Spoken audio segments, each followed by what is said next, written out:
Hello, everybody. Welcome back to Planet X News. It is July 29th, 2021. Folks, you may or may not have heard that there was a magnitude 8.2 earthquake that struck just off of the coast of Alaska. Now, there was a tsunami warning issued for this earthquake. However, I've just checked a few minutes ago, and these tsunami warnings were lifted. As you can see in this news article, it says the magnitude 8.2 earthquake that struck off the coast of Alaska triggered a tsunami watch in Hawaii and a warning that waves may be felt as far as Australia. Now, I've been monitoring this for the last several hours, and I do follow the tsunami alert system on Twitter, and you can see right here they did put out a tweet, and this is kind of a model showing the tsunami propagation as it would occur all the way down, and then you would see where it would be touching Australia, New Zealand, and so on and so forth. But I pay very close attention to this Twitter site whenever something like this does occur, and they do put out some pretty cool models to, check things out. So we can see, once I click on this, you can see the propagation according to the hours that go by and the tsunami wave as it comes all the way down.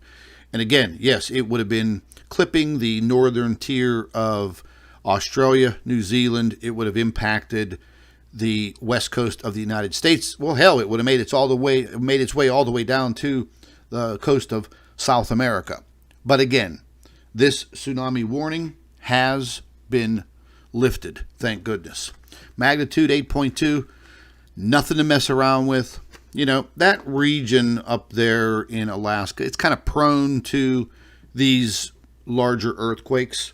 And it's not the first time a big earthquake has occurred there, and it will not be the last.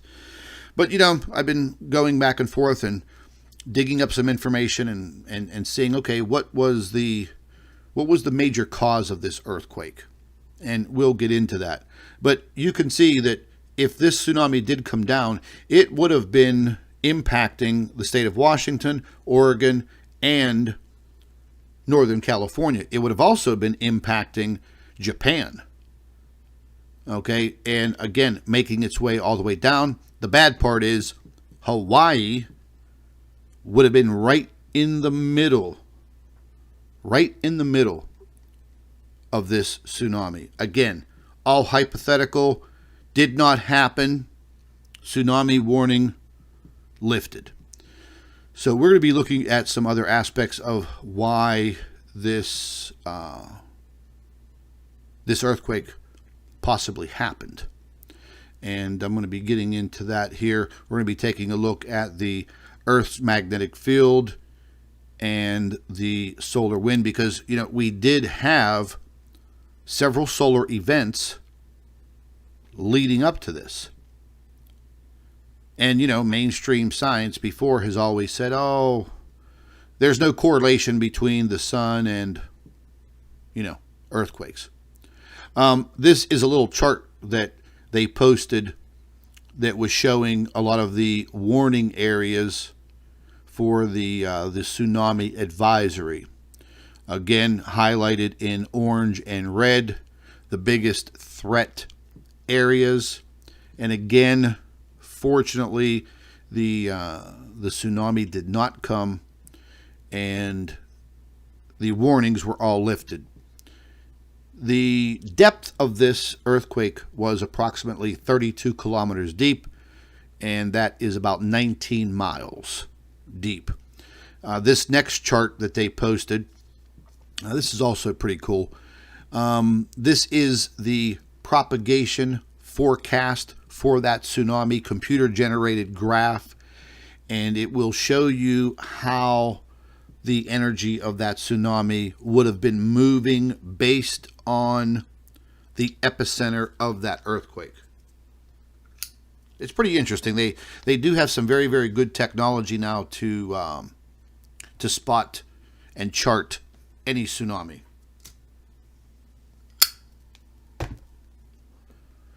And I do believe they have one more that they normally post. Well, it's pretty much the same thing. They go kind of hour by hour, and the DART system kind of forecasts as more information comes in. It kind of forecasts where that tsunami would be going if, in fact, it was triggered and we did have one. So, but we are going to be talking about this solar energy as soon as we get through the USGS. And we'll go ahead and take a look at this. Magnitude 8.2 was listed several kilometers off the coast, Percival, Alaska. And we'll get a zoomed in look here. Now, all these little circles that you see in red, those are all aftershocks. And those are all within the last hour of this video. So the time right now, I believe, is 5:29 a.m. Eastern time. So you can see the magnitude 8.2, depth 32 kilometers, approximately 19 miles deep. Very, very shallow earthquake. And usually, tell you the truth, folks, with these shallow earthquakes, those are the ones that do produce a tsunami. It was right on a fault line. And again, this area known as the Gulf of Alaska, it is prone to these large earthquakes, and there have been some massive ones there throughout history. We are very lucky. All of the folks that live on that western coast of Canada and also California, that this tsunami was canceled and it didn't get anywhere. We're going to be taking a look at some of this solar weather here, because I started looking back and trying to figure out, okay, well, what caused this? Because there was some volcanic activity going off at the same time as the earthquake. But real quick, we're going to take a look at earthquake 3D. And you see those rings? These rings basically show you how far out that energy from this earthquake, how far out it reached. Now, you can guarantee that seismograms located throughout all of Canada and all of the United States and Mexico and over there in Russia and over there in Japan recorded this event. You would probably get activity on seismograms as far down as New Zealand and Australia. They were probably able to record this event. And I'm going to be looking at those seismograms later on. I should have brought them up here, but I wanted to get this information out to all of you. We're going to be taking a look at this solar weather, the Earth's magnetosphere, and the solar wind. Because I had a feeling, based on what I look at every single day, I did see these waves of energy coming in. I did think that we would probably have some increased seismic activity. I was not expecting the magnitude 8.2. But again, it all depends when these waves start coming in and impacting the Earth, and what part of the Earth is facing the sun at that time. And naturally, the Earth is rotating, so it's going to be the initial impact zone, and as the Earth rotates and more of these heavily charged particles come in, impact the Earth, there'll be some areas trailing behind as the Earth rotates that are going to get hit also. So based on what I've seen and what has been recorded over the past 72 hours is leading me to come to the conclusion that this earthquake was definitely caused by the solar activity coming from the sun. And you're going to see as I get into the first chart and graph and model here that you see the waves coming in. Wave after wave after wave after wave impacting the Earth. There was a lot of activity on the sun over the course of the last couple of weeks. Just been steadily increasing. You've seen my videos, and I'm sure you've seen other videos on YouTube, but let's take a look at this, and this is the solar wind model. The arrows, that's the direction. This is a side view. The arrows are the direction of the solar wind. And up there to the right, you're going to see that kind of goldish color, okay? Well, that's going to get darker and darker and darker, and that's going to show you more intensity of solar wind coming from the sun as the CMEs have been erupting just about every day. And as that comes in, it's going to impact the Earth's magnetosphere and the bow shock, which is the red-looking U-shaped figure on this model. You're going to see it flexing. Those heavily charged particles bust right through there. They make their way all the way down into the Earth's core. It takes several days. And then the next thing you know, you have massive volcanic eruptions if they were kind of in the target zone, and you will have massive earthquakes. And we're going to see this. Okay, so you pay attention to the right side of this model, and that's where you're going to see the waves coming in. And this is all color coded, so you'll be able to see these the area that's kind of a yellowish color. You'll see it get darker. You'll see bands of red coming through there, and those are the pulses and the impacts coming from the sun, coming from the coronal mass ejections, and that kind of creates a more intense solar wind. And there's no doubt, after watching this and going back in time and viewing this, to me there's no doubt that, you know, this is what has occurred. You know, I've gone back researching this information all the way back to 2014, 15. I really started talking about it in 2016, 2017, 18, about how the sun affects the Earth when there is coronal mass ejections, things of that nature, and how it does have the ability to, you know, cause earthquakes, increase volcanic activity. Scientists were never on my side. But over the years, going back to, I think, 2018, 19, yeah, they started to come out of their shell a little bit. And they started to kind of agree with me. And then they started writing abstracts and publishing papers about it. Hell no, they didn't mention me. You know, I guess they came to their own conclusions over time.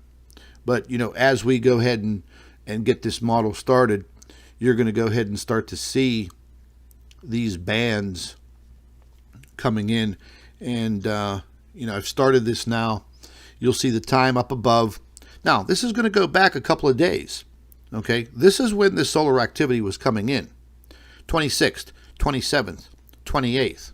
Really started to pick up in intensity at the tail end of the 27th going into the 28th, and then bam, we have the major earthquake, you know, just hours and hours ago.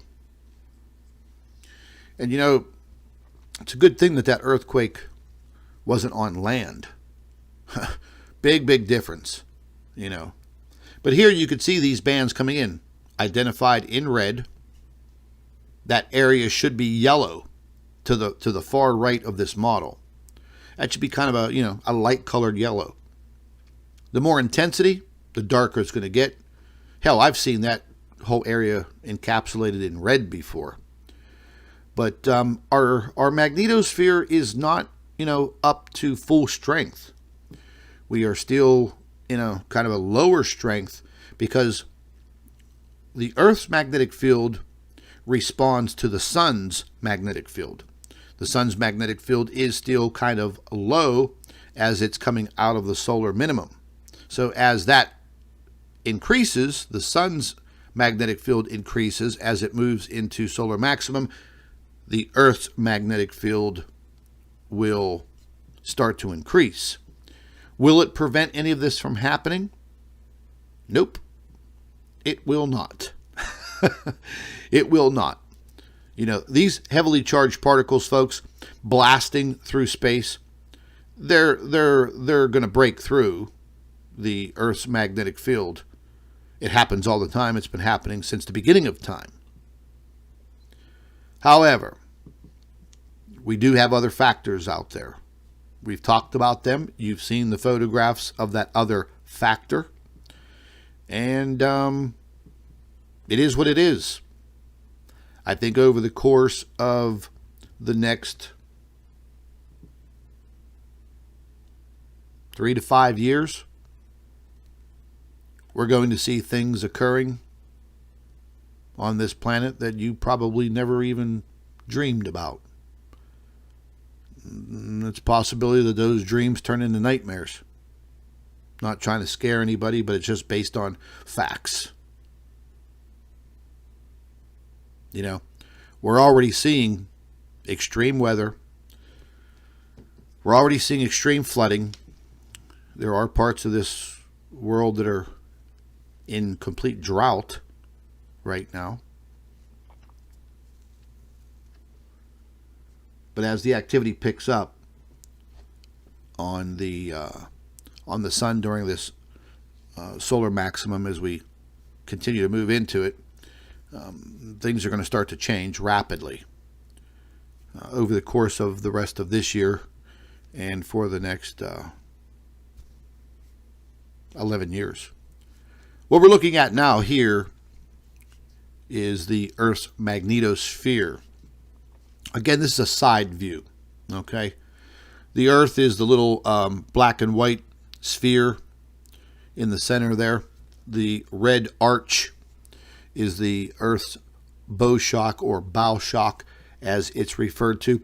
You will see it flex back and forth. You also, again, will see these kind of red bands coming through. Those are the pulses of energy that are coming from the sun based on coronal mass ejections and active regions of the sun that have exploded. They make their way 93 million plus miles across space, and they impact our little planet. And that in turn forces those heavily charged particles through the magnetosphere, through the Earth's crust, all the way down to the core, therefore heating it up. And depending on what part of the Earth was facing at the time of the impact, if it is a point like where this earthquake occurred, right on a fault line or right near that fault line, a weak zone, a weakened area, you're going to have an earthquake. Or if this is if this hits in an area where it's centralized and pinpointed, and it's a volcanic area where there's a lot of volcanoes, bingo, you're going to have a pretty heavy-duty blast in a volcano in that area. And that did happen. That actually happened, I believe, 12 hours before the earthquake. So again, is it a coincidence? Based on all of the research that I've done over all of these years, I say no, it is not a coincidence. There are too many factors that I've just shown all of you that have come together and created the events that we've just seen. I don't have any of the data from the volcano. I'm going to go ahead and pull up that information later on. My time's a little limited this morning, but I wanted to bring this information to you guys And this was something to report. Magnitude 8.2 earthquake just off of the peninsula coast of Alaska. And the aftershocks are coming one by one. And I don't think they're going to stop anytime soon.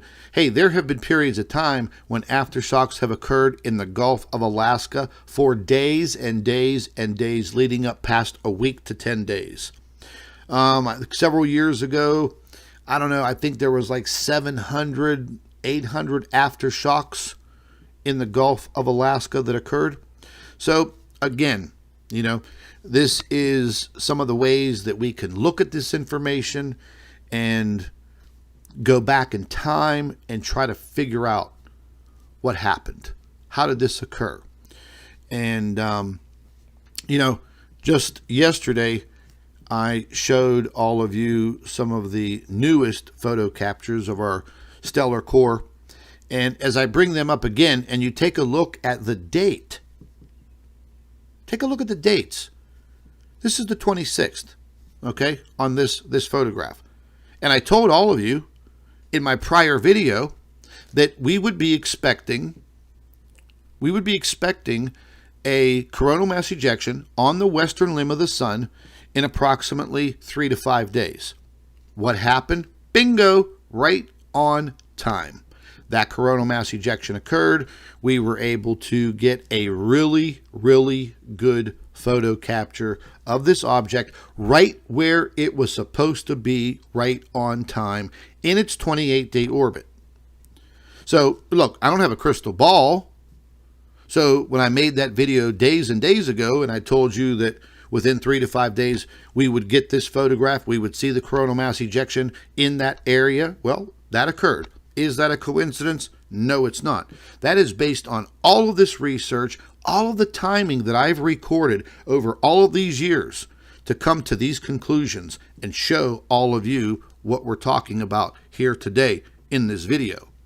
You know, we could zoom in on this. You could take a pretty good look at it. Pretty clear, you know, little blurry, but that's cactus. Cactus, their resolution, not the best in the world.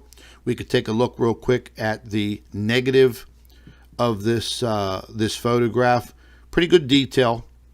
And again, it was right where it was supposed to be, and I knew it was coming. You know, I've done enough research on this to pretty much nail down the timing month after month. This is kind of an embossed version. You could see the perfect sphere right in there. You could see the outline of the explosive matter coming from the sun. And again, is it a coincidence that every time this stellar core object gets close to the sun in its orbit, we have the coronal mass ejections in these specific areas month after month after month? And it's been just about 3 years now that I've put all of my information together to form this theory, this hypothesis, and month after month, it proves itself. It proves itself. So during this orbit, this object gets close enough to the sun to pull plasma and material from the sun. Two magnetic fields interacting together create the coronal mass ejection. The coronal mass ejection is what gives us the opportunity to get a photo capture of this object. And that is what clued me in many years ago about what was happening on the sun. And, you know, folks, not to be some Debbie Downer here, but this is going to continue. Okay? It's going to continue. We are only in the beginning phases of this solar maximum.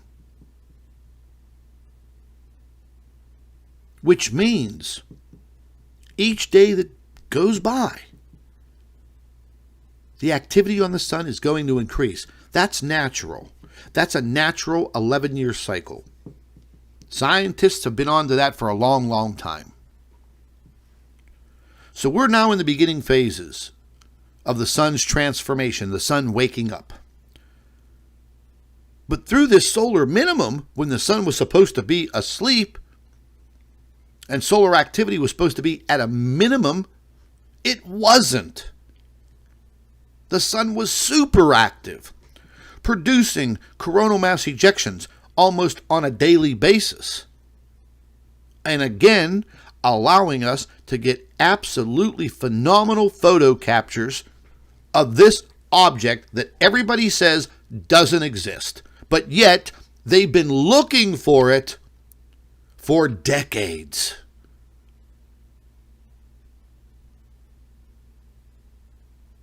But mainstream science will not give the credit and go out there and say, wow, okay, we found it. That guy from Planet X News found it. Okay, we've got satellites deep in the space orbiting around the sun now, and here are the photographs. No, we don't know what it is, but it's part of our solar system now. Will you ever hear that?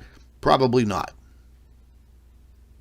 Same thing with, do aliens exist and have they visited our planet? Well, that's inconclusive. That's what you hear from the bullshit government.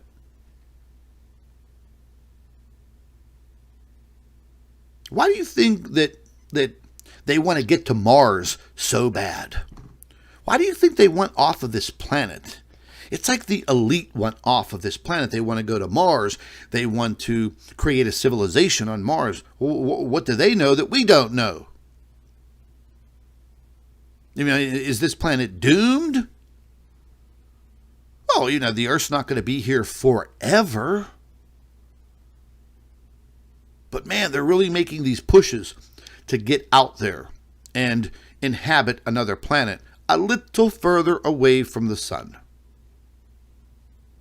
Could they terraform Mars? I don't know. Can they control what's happening to this planet right now? No, absolutely not. Impossible. I don't think that we're going to be wake up tomorrow morning and be completely destroyed. But I do know this much, that over the course of this next decade, we are going to see changes on this planet that are going to open all of your eyes wider than they already are now. And for all of those people that are in denial, well, guess what? They're going to be waking up pretty damn soon, because they're not going to have a choice. They're going to be faced with catastrophic flooding, extreme weather, drought in parts of this planet, sea level rise, extreme cold, extreme heat. It's all here now. But it's going to be getting just a little bit worse. As this solar minimum increases, the interaction between this stellar core and our sun increases. It's inevitable. You're going to see changes on this planet in your lifetime. That's a fact. I have put forth the evidence for many, many years. I've been criticized. I've been ridiculed. I've been trolled. The debunking professionals have come after me on a daily basis, proving nothing. Proving that, they want to pay attention to me. They want to disprove this information. Well, guess what? You took your best shot. You didn't disprove anything. But what you did do, you proved that this information is vital. And you want everybody to think that it's not true. But people are waking up. People are opening their eyes and their minds. And they're seeing the evidence. And a lot of them are experiencing these effects. They have taken parts of their lives. So be prepared, folks. Knowledge is power. Don't ever, ever forget that. You keeping yourself updated, you coming to this channel and watching the videos and learning a little bit, and maybe going off and learning a little bit more, doing some reading about the magnetosphere and the sun, and then you're going to understand a little bit more of the terminology that I use, and then it kind of just comes together. The more and more you watch Planet X News and the information that is produced on this YouTube channel, you will learn. And that knowledge is power. And remember, that is what they've wanted to take away from you for a long time. They want to keep you dumbed down. They do not want you to understand what is happening. Then you just kind of, walk around like a zombie. You don't know. You're just a little biological creature, a little human. You're expendable. But this is something that we're going to watch progress rapidly. And remember, we're only in the beginning. These solar maximums go on for 11 years.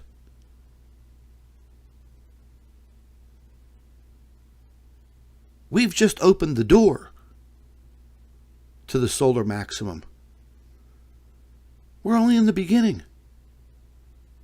And look what's occurring. So in a year from now, we're definitely going to be talking about we're definitely going to be talking about more extremes.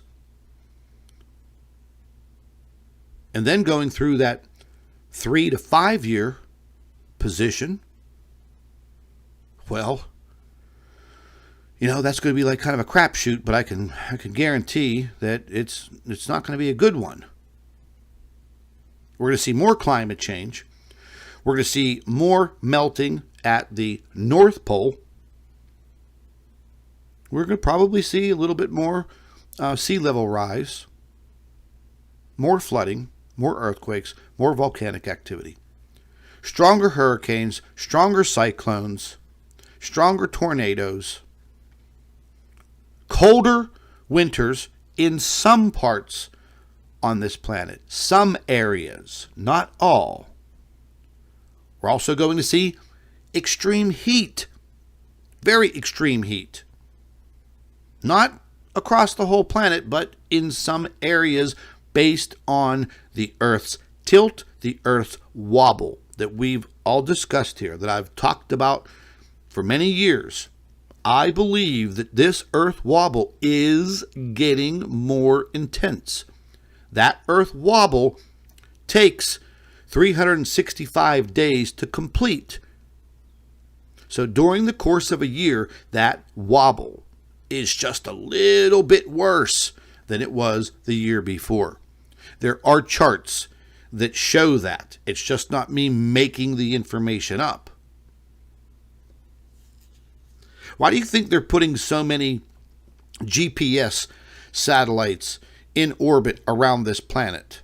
Because they're able to show that we're kind of, wobbling a little bit there. That's the only way that they would really, really be able to track that. But that's a whole nother video on that subject matter. But anyways, folks, I'm going to get going. I have a very, very busy day today. I just wanted to bring all this information to you about this magnitude 8.2 earthquake. And the tsunami warning, again, has been lifted. There are a lot of aftershocks in the Gulf of Alaska going on right now. And I'm going to dig up the information on the volcanic blasts that are occurring. Probably do a video on that. I'll try to get that out as soon as possible today. I'm sure there's some other YouTube channels that are already talking about it. But stay tuned. Stay tuned to Planet X News, folks. Make sure that you are subscribed. Every single time you come to this channel, make sure that you are subscribed. Sometimes there are glitches with YouTube and, you get unsubscribed. Also, for all the folks that have joined up as a Planet X News member to this YouTube channel for $5 per month, I greatly appreciate it, folks. You are allowing all of this research, work, and evidence to continue. Also, there will be upcoming exclusive videos for those members. So if you'd like to jump on board and you'd like to be a member, hey, just follow the directions that are in the description box under the video. Take care, folks.